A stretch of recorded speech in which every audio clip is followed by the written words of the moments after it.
Namaste, everyone. I've just finished an amazing panel for the Sri Aurobindo Center on the topic of Sanskrit.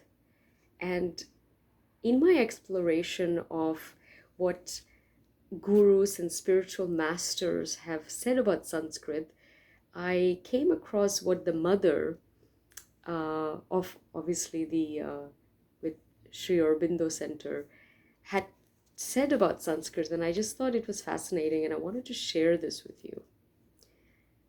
The mother says Sanskrit opens the door to all other Indian languages.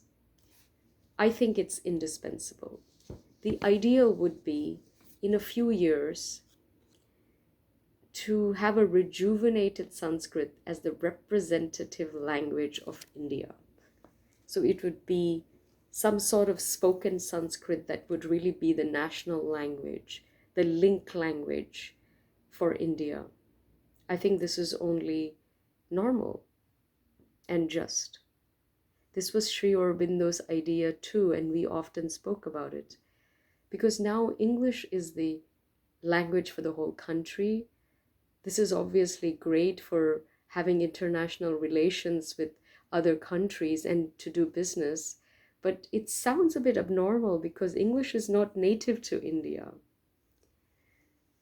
And the problem is when people talk about a national language, everyone from their state thinks that their regional state language should be the national language.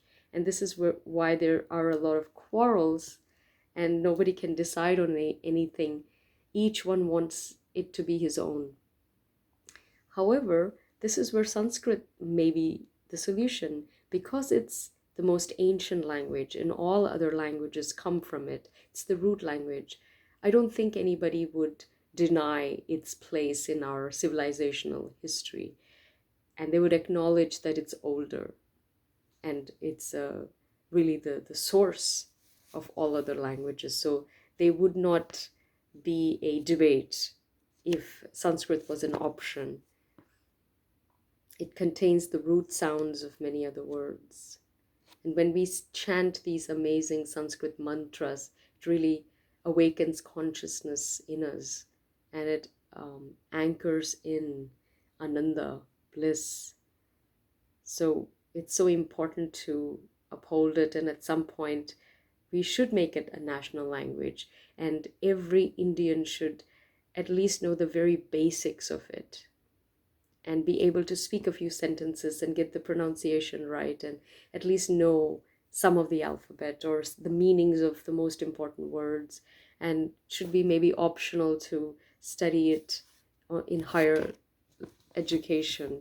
I mean, it's so popular around the world, maybe more popular outside of India than in India, but I really hope that it is elevated because it's lasted for thousands of years, and I think it's more relevant now than ever.